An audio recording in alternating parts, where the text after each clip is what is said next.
Tree കിച്ചണിലെ പുതിയ എപ്പിസോഡിലേക്ക് ഏവർക്കും സ്വാഗതം. എല്ലാവരും നെയ്യപ്പം തയ്യാറാക്കിയിട്ടുണ്ടാകാം. എന്നാൽ പലരും തയ്യാറാക്കി തോറ്റുപോയി മടുത്തവരായിരിക്കും ഭൂരിഭാഗം ആൾക്കാരും.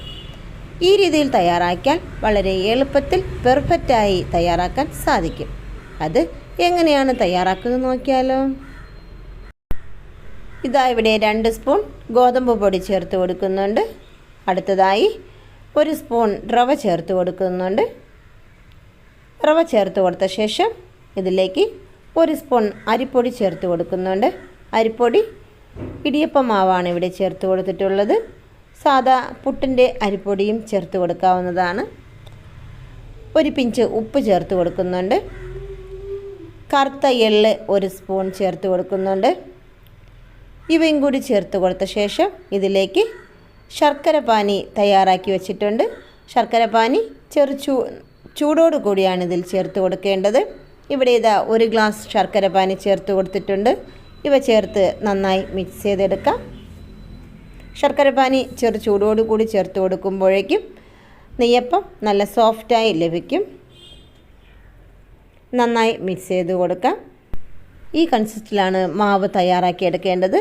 ഒത്തിരി ടൈറ്റ് ആകാനും പാടില്ല, ഒത്തിരി ലൂസാകാനും പാടില്ല. ഈ രീതിയിൽ തയ്യാറാക്കിയെടുക്കാം. ഇതിനെ 5 മണിക്കൂർ സമയം റെസ്റ്റ് ചെയ്യാനായി വയ്ക്കാം. എണ്ണ ചൂടായി വന്നിട്ടുണ്ട്. നെയ്യപ്പം തയ്യാറാക്കിയെടുക്കാം. ഇവിടെ ഇതാ 1 സ്പൂൺ മാവ് ഒഴിച്ചു കൊടുക്കുന്നുണ്ട്. ഇത് നല്ല ഹൈ ഫ്ലെയിമിൽ വെച്ചാണ് തയ്യാറാക്കിയെടുക്കേണ്ടത്. എന്നാൽ മാത്രമേ ഇതുപോലെ പെട്ടെന്ന് പൊങ്ങി ഇതുപോലെ വരത്തുള്ളൂ. ഇതിനെ മറിച്ചു കൊടുക്കാം. അങ്ങനെ തിരിച്ചും മറിച്ചും ഇട്ട് ഇതിനെ വേവിച്ചെടുക്കാം. വളരെ രുചികരമായ പെർഫെക്റ്റായ നെയ്യപ്പം ഇതാ എളുപ്പത്തിൽ തയ്യാറായിട്ടുണ്ട്.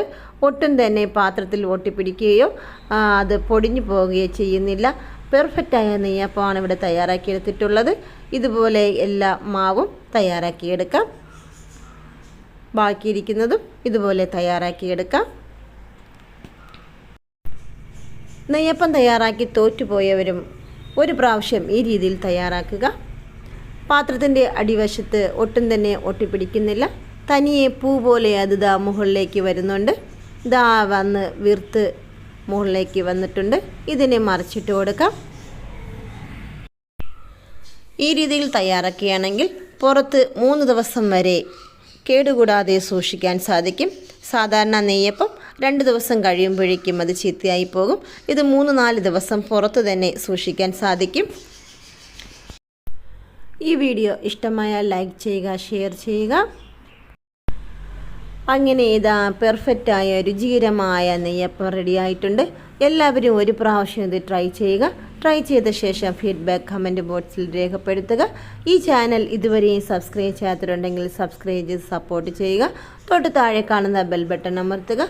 ഓൾ എന്ന ഓപ്ഷൻ കൂടി ചെയ്ത് കഴിഞ്ഞാൽ ഞാനിടുന്ന എല്ലാ വീഡിയോസും നോട്ടിഫിക്കേഷനായി ലഭിക്കുന്നതായിരിക്കും. അടുത്ത വെറൈറ്റി വീഡിയോയുമായി വരുന്നതുവരെ ബൈ ബൈ.